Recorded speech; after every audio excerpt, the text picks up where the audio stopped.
Ya karena lama di rantau orang itulah saya ingin berbagi di kampung ini, mengisi kekurangan-kekurangan yang ada di desa.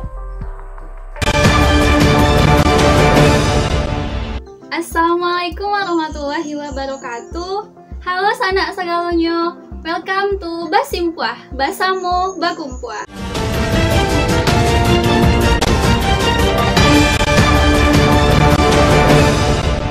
Basimpuah adalah media kreatif, inovatif, dan tentunya inspiratif. Baik, kali ini kita akan membahas tentang Sanggar Seni Rupa Anak Nagari yang berada di Tanjung Gadang, Kenagarian Sungai Liku, Kecamatan Ranah Pesisir, Kabupaten Pesisir Selatan. Langsung saja, kali ini saya sudah bersama pimpinan sanggar ini. Baik, kali ini kita sudah bersama pimpinan Sanggar Seni Rupa Anak Nagari yakni Bapak Rizal MS. Halo Bapak, Assalamualaikum. Waalaikumsalam warahmatullahi wabarakatuh. Oke, mungkin teman-teman sekalian penasaran bagaimana sih asal-usul berdirinya sanggar ini sampai motivasi beliau mendirikan sanggar ini. Oke, langsung saja kita tanyakan kepada beliau. Bapak, di sini saya ingin sedikit bertanya, apa sih latar belakang Bapak mendirikan sanggar ini? Ya, terima kasih. Latar belakang saya mendirikan sanggar ini karena di kampung ini tidak ada sanggar seni rupa. Bukan di kampung ini aja, bahkan di kabupaten ini sanggar-sanggar seni rupa tidak ada satupun. Kalau sanggar seni tari, randai, silat pun banyak. Untuk itulah saya tertarik ingin mendirikan sanggar ini supaya bisa edukasi kepada anak-anak tentang seni rupa. Baik, oke, jadi latar belakang Bapak mendirikan sanggar ini yaitu karena belum adanya sanggar seni rupa seperti ini di Kenagarian ini. Baik Pak, seperti yang kita ketahui bahwa dalam mendirikan sesuatu yang baru tentunya sangat banyak sekali hambatan atau rintangan yang akan Bapak lalui. Jadi kalau boleh tahu apa aja sih kayak kendala Bapak dalam mendirikan sanggar ini? Ya, kalau kesulitan ya pasti ada lah. Namanya juga di kampung ya. Seperti alat-alat atau bahan. Jadi dengan itulah nurani saya bagaimana anak-anak ini bisa dapat edukasi tetapi tidak memberatkan anak-anak ini. Jadi mereka ya datang bawa badan aja sendiri. Nanti di sini saya sediain buku gambar semua, pensil, penggaris, termasuk krayon, meja lipat. Jadi mereka di sini hanya berkreasi aja lagi gitu. Nah, menyalurkan ininya gitu. Padahal anak-anak ini banyak yang berpotensi karena selama ini tidak ada wadah untuk anak-anak ini untuk belajar. Nah, karena itulah saya mendirikan sanggar ini. Oke. Di bidang seni anak-anak ini banyak tidak mengerti. Padahal seni rupa ini sangat penting sekali, bahkan dalam kehidupan sehari-hari ini kita perlu berseni rupa seperti warna baju, keserasian warna rumah atau apa, atau bikin-bikin kreatif lainnya itu kan seni rupa. Nah, mereka ini kebanyakan taunya seni itu hanya seni suara sama seni musik. Yang seni rupa ini tidak mengerti. Nah, itu. Oke, jadi baik. Jadi kesimpulannya kendala Bapak dalam mendirikan sanggar ini yaitu anak-anak sendiri belum tahu apa sih itu seni rupa. Yeah. Oke Pak. Nah kemudian kalau kita boleh tahu nih Pak, apa aja sih kegiatan-kegiatan yang dilakukan di sanggar ini? Ya, di sini kebetulan mereka ini ketika libur hari Minggu mereka belajar mewarna, menyeket, pemahaman tentang seni rupa. Jadi setiap minggu aja, minggu pagi sampai jam 12 siang. Karena hari Minggu hari libur. Hari libur tidak mengganggu kegiatan lain. Oke, jadi pada hari Minggu anak-anak datang ke sini untuk melakukan latihan seperti menggambar dan sebagainya.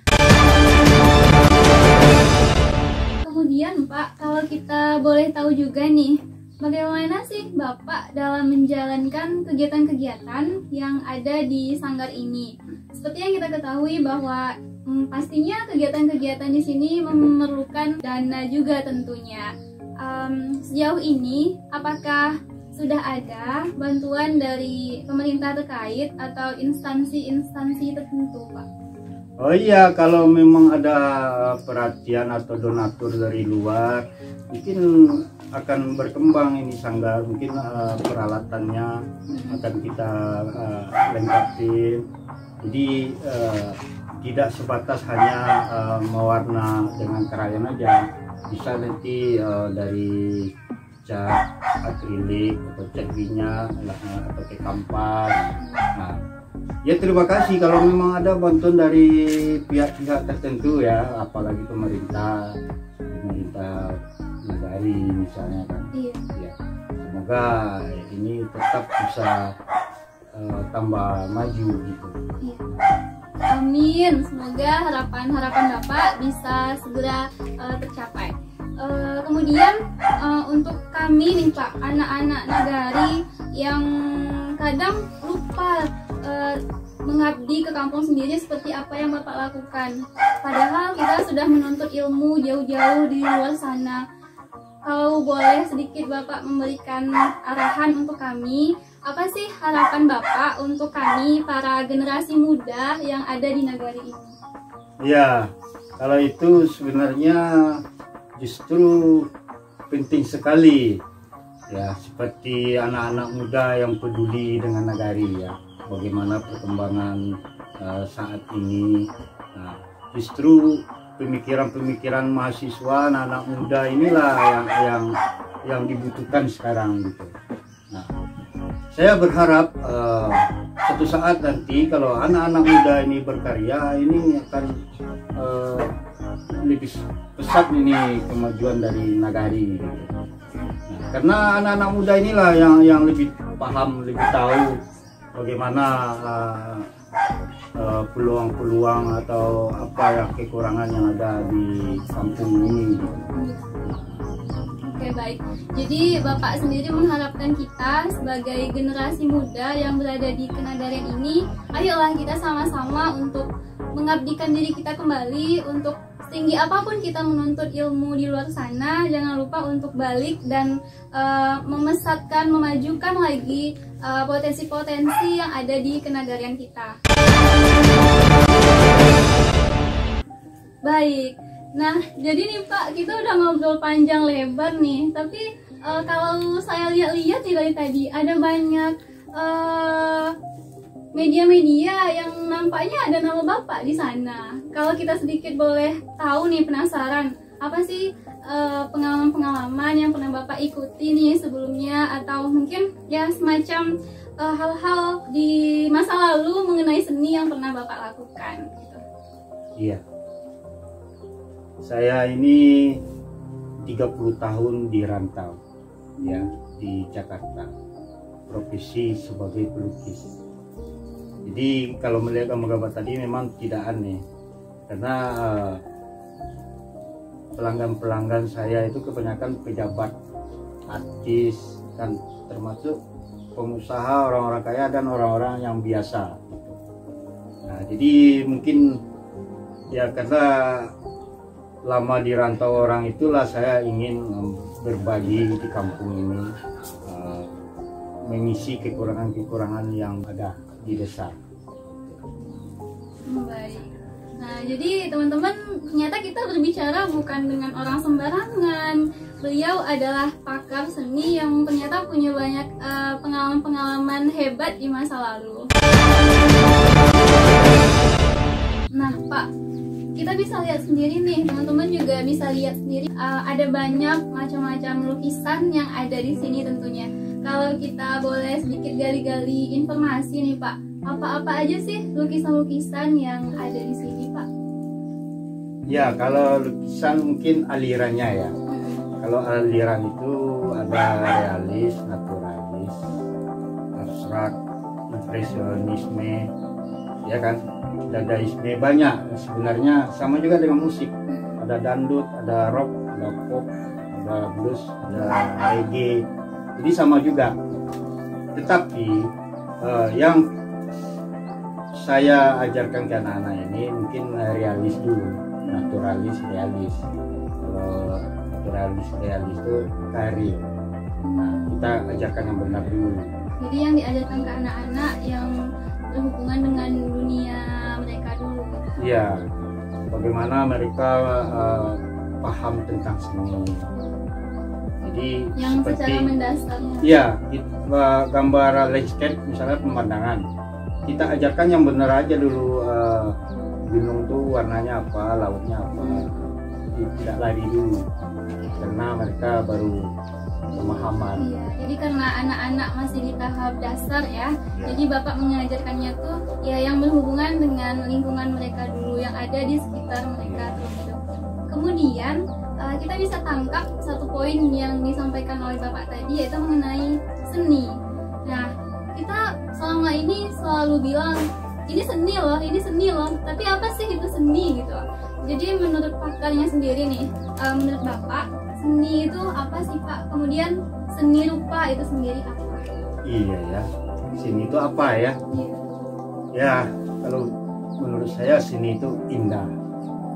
Bukan berarti semua yang indah itu seni. Kalau orang-orang yang berjiwa seni itu akan ringan, akan indah, bisa menikmati.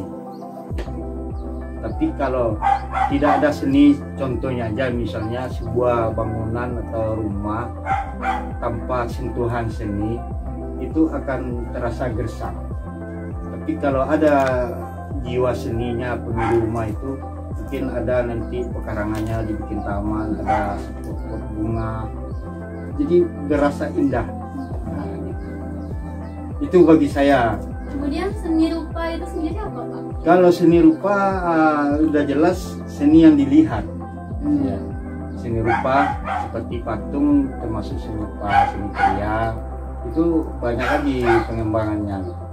Jadi kalau seni rupa ini dasarnya, basicnya kita ajarkan ke anak-anak, nanti anak-anak ini akan bisa mencipta lapangan kerja sendiri, seperti ekonomi kreatif, bikin rap ya, bikin cenderamata atau apa untuk nagari.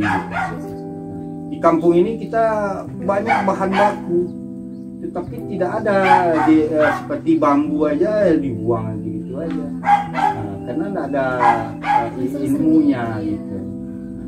Tapi kalau kita olah seperti kayu-kayu terbuang, dibikin gantungan kunci apa, semua itu bisa bernilai ekonomi.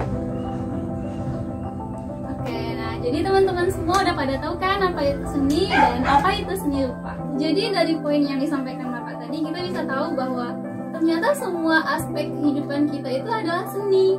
Nggak sesempit apa yang kita bayangkan selama ini.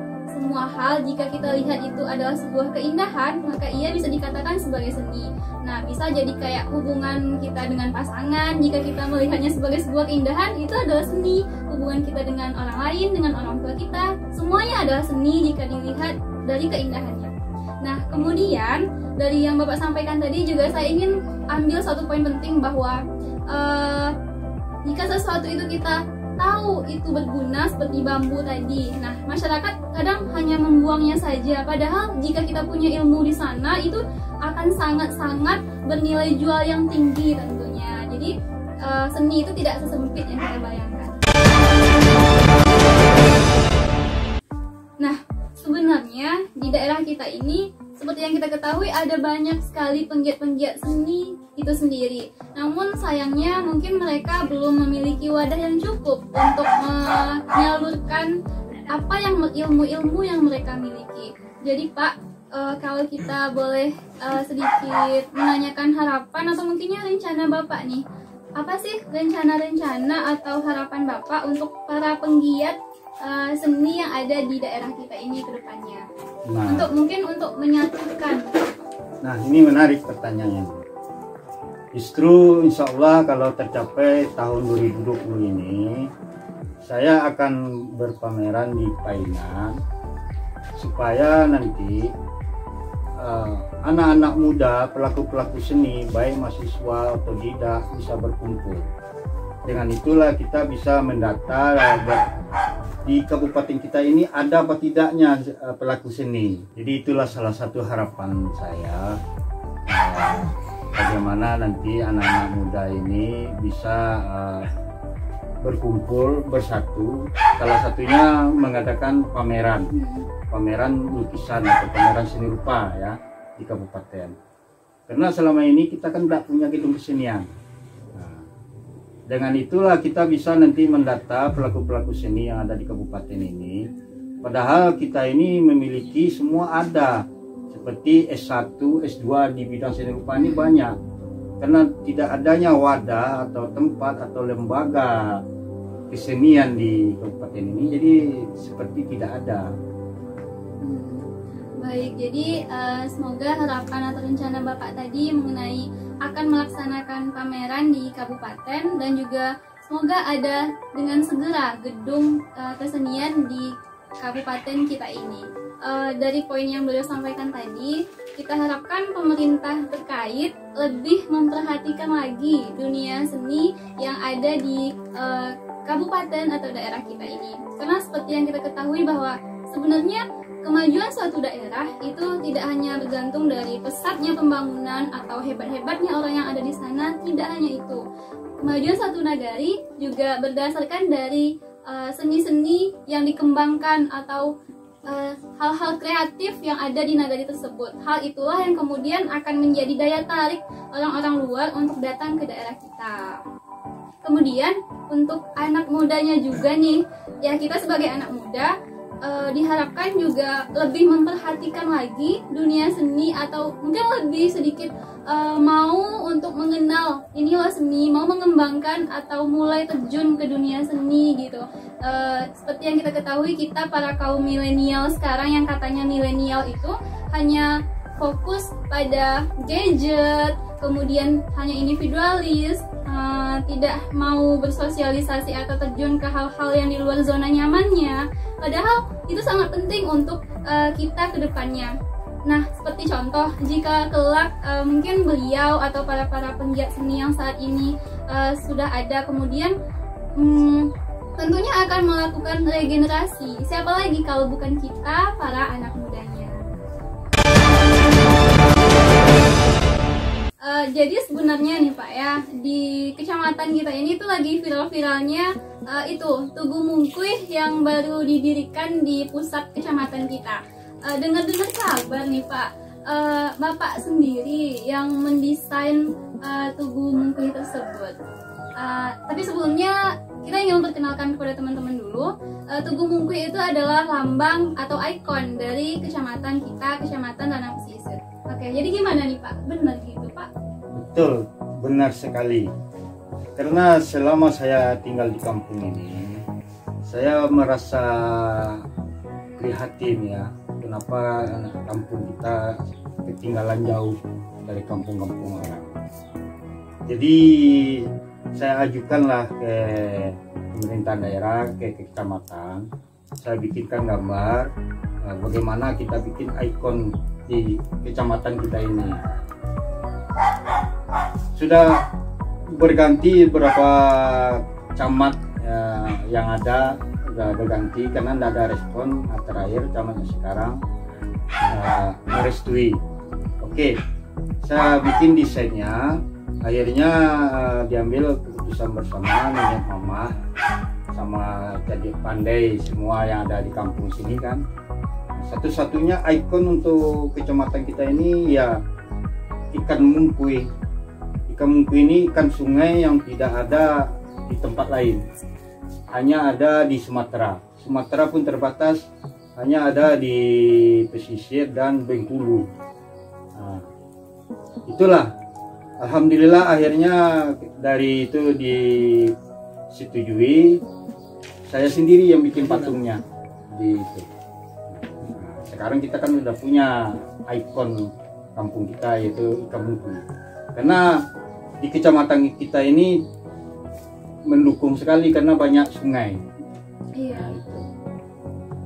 Oke, ternyata benar nih kalau Bapak sendiri yang mendesain dan mengusulkan ide Tugu Mungkuh ini. Luar biasa sekali. Jadi Pak, apa sih moto hidup yang Bapak pakai selama berkarir di dunia seni selama bertahun-tahun ini? Bahkan berpuluh-puluh tahun.